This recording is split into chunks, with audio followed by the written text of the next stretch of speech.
एक कछुआ था और उसके मुख से निकला। आज पता नहीं क्यों पढ़ाई में मन नहीं लग रहा। मैं सुबह सुबह ही पढ़ने के लिए उठ गया था। लाख कोशिश के बावजूद मुझसे पढ़ाई नहीं हो पा रही। लगता है रात को ठीक से सोया नहीं। लेकिन मैं तो 10 बजे सो गया था, यानी मैं 8 घंटे से अधिक सो चुका हूँ। लेकिन 8 घंटे की नींद तो काफ़ी होती है।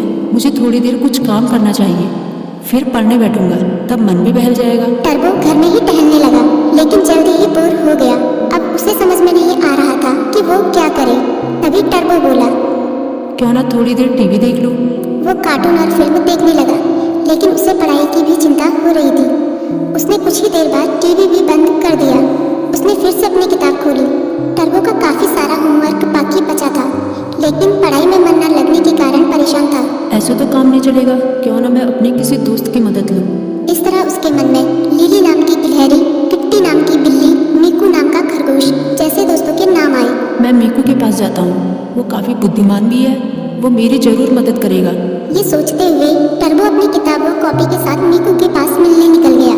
तभी मीकू बोला, अरे टर्बो, अच्छा हुआ तुम आ गए। मीकू ने उसका स्वागत किया, लेकिन जब उसकी नजर टर्बो की किताबों पर पड़ी तो वो चौंक गया। तुम अपनी किताब कॉपी के साथ आए हो, कोई खास काम है क्या? हाँ, मैं बड़ी मुसीबत में हूँ, मुझे तुम्हारी मदद चाहिए। यार, मेरा बार बार पढ़ाई में मन नहीं लगता। मैं कोशिश कर रहा हूँ पर मन ही नहीं लग रहा। इतना होमवर्क पड़ा हुआ है, पता नहीं मैं उसे कैसे पूरा करूँगा। टर्बो की बात सुनते ही मीकू बोला, पहले तुम आराम से बैठो।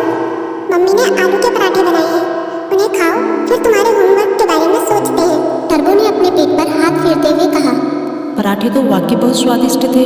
अब बताओ मैं क्या करूँ, अपना होमवर्क कैसे पूरा करूँ। मीकू ने उसे समझाया, तुम बेकार टेंशन ले रही हो, ये कोई बड़ी बात नहीं है, बस तुम्हें समय का सदुपयोग करना होगा। मैं बताता हूँ तुम अपना होमवर्क कैसे पूरा कर सकते हो। तुम हर सुबह 3 घंटे का समय निकालो। उन 3 घंटों को तुम लॉक कर सकते हो, तब तुम्हें कोई डिस्टर्ब नहीं करेगा। तभी टर्बो बोला, लॉक मतलब? मीकू बोला, मतलब जैसे कि हमारी अलग अलग क्लास होती है, गणित, विज्ञान, इतिहास, बिल्कुल उसी तरह जैसे हम गणित की क्लास में सिर्फ गणित पढ़ते हैं, विज्ञान की क्लास में सिर्फ विज्ञान, उसी तरह से इस लॉक क्लास में भी तुम सिर्फ पढ़ाई ही करोगे। चाहे कुछ भी हो जाए, उन 3 घंटों में दूसरा कोई काम नहीं करोगे। वैसे अगर बहुत जरूरी काम हो तो बात अलग है, लेकिन तुम्हारा पूरा जोर पढ़ाई पर ही होगा। मुझे पता चल गया कि मैं कहाँ गलती कर रहा हूँ। मैं एक ही बार में सभी काम करने की कोशिश कर रहा था, लेकिन अब मैं अपनी पढ़ाई को प्राथमिकता दूंगा। पहले उसे ही पूरी करने की कोशिश करूंगा। टर्बो ने मुस्कुराते हुए कहा, भाई, तुम्हारा शुक्रिया। मीकू बोला,